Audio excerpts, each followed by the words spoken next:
pour atteindre par l'éveil au nirvana. Yes, that's right. That's right. C'est exact. Here is the one, I think, very Ici apparaît un concept très important du bouddhisme, spécialement dans le Mahayana. the subject of C'est l'enseignement de la nature de Bouddha. En sanskrit, le Tathagata Garbha ou Sugata Hridaya. C'est la nature de Bouddha ou germe de Bouddha.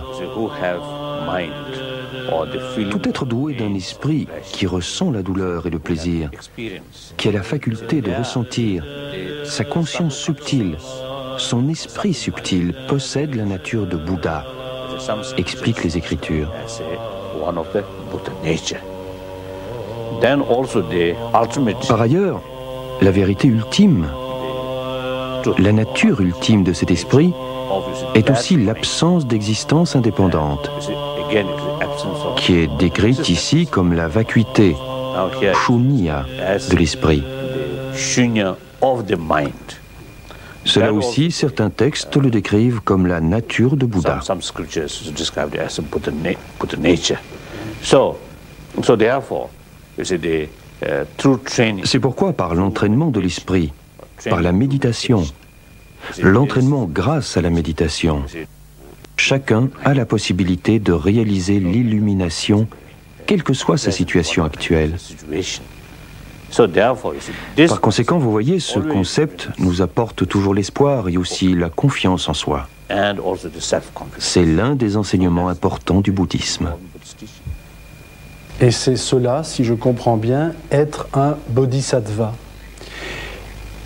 Est-ce que pour vous, l'abbé Pierre ou Mère Teresa sont à leur manière des bodhisattvas? Oh yes. Oh oui. In the Buddhist society, Au sens bouddhiste, dans la perspective bouddhiste, ces grands êtres humains se sont déjà entièrement consacrés au bien des autres êtres, des autres hommes. to the welfare of other beings. Et ceci est réellement la qualité des bodhisattvas. The quality of Bodhisattva. Alors, dans ce qu'on appelle le dharma, l'enseignement du Bouddha, il y a plusieurs commandements, 10, 8 si je ne me trompe. Quels sont les principaux commandements que doit observer tout bon bouddhiste qui se respecte pour arriver à l'éclosion du lotus, à l'éveil? Basically, Fondamentalement, le bouddhisme, en tant qu'école de pensée, considère que la première étape, as a first step, what say, labasum shabanane, sudim shimaru de migju sudim. Parmi les trois formes d'entraînement de l'esprit, la première sera celle de la discipline. C'est ça. C'est la première corbeille en quelque sorte. Et puis la discipline qui consiste à observer les 10 actions vertueuses. That is as a foundation. C'est ça. Is that also the c'est le fondement. self-discipline? C'est aussi In order l'autodiscipline. to, develop the deeper meditation. Puis, pour développer la méditation profonde, ou la réalisation profonde, the mental energy il faut canaliser should toute l'énergie channelize. mentale. So that through the Cela se fait par le samadhi, of meditation. l'unicité de concentration en méditation. Now, for that, C'est cela qui canalise toute l'énergie de proper l'esprit. conduct, or we call shila. Pour y parvenir, la conduite correcte, ce que nous nommons shila, est la base nécessaire. Without that, you cannot. Sans elle, on ne peut développer correctement l'unicité de concentration de And l'esprit. then, without that, Et sans cette concentration, on ne peut pas développer la réalisation profonde de notre vraie nature. the nature. Then one thing I would like also to mention. Une chose que j'aimerais mentionner concerne la compassion. People get the impression compassion is Les gens ont parfois l'impression que la compassion est un sentiment de pitié. That's not the case. Et ce n'est pas And le cas. also, you see, the La compassion est une sorte de sentiment de proximité envers quelqu'un. feeling towards someone. That, you see, Ce sentiment de proximité, of that kind of nous le développons généralement envers nos amis. En fait, These, ce n'est pas alors la compassion authentique, parce que ce sentiment est partial, très limité. very limited. And then, so therefore, the genuine compassion La véritable compassion n'est donc pas fondé sur le sentiment que ceci m'est proche.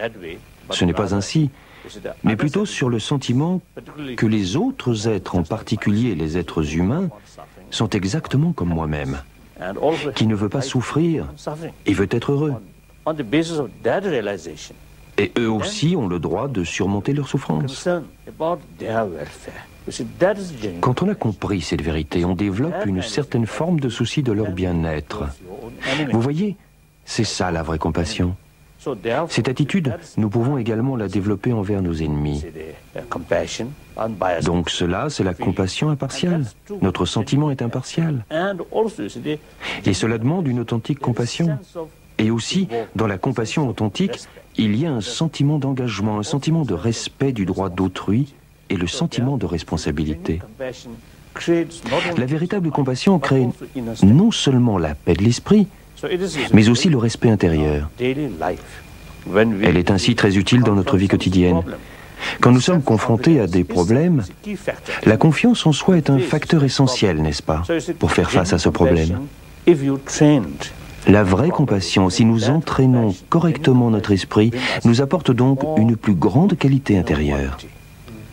Notre propre vie, notre vie quotidienne devient alors plus calme, plus heureuse.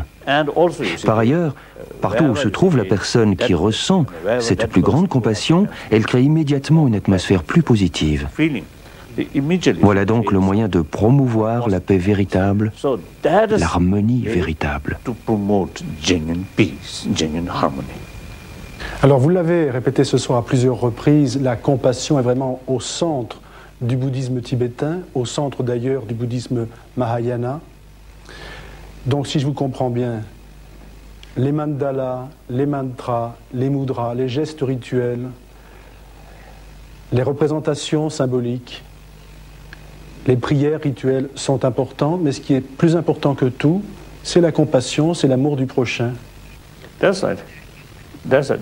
C'est exact.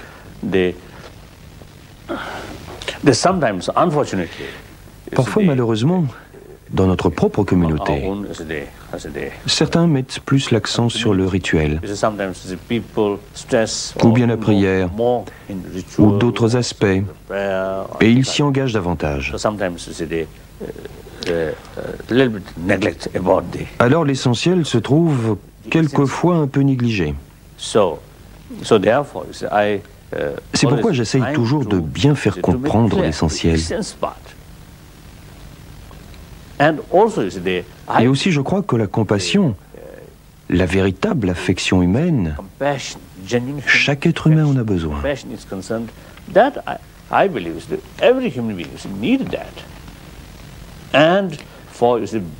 Pour un avenir meilleur, un meilleur siècle suivant, le 21e siècle, si nous nous en soucions réellement, nous devons penser aux moyens de cultiver dans l'esprit des gens, dès le tout début, une plus grande compassion, une attitude plus altruiste. C'est absolument essentiel, je pense. En ce qui concerne la religion, je crois à la naissance. Nous sommes dénués de toute religion, toute idéologie. La religion vient donc plus tard. Mais la compassion, l'affection humaine, dès le début, au moment de la conception, au moment de la naissance, la compassion ou affection humaine est très présente. Au moment de la naissance, nous ne sommes donc pas dénués de compassion humaine, mais en tout cas, nous sommes dénués de toute foi religieuse. J'ai quelquefois l'impression que certaines personnes qui ne s'intéressent pas beaucoup à la religion, du coup, ne sentent pas ce concept de compassion, de pardon, parce qu'elles les considèrent comme des idées religieuses.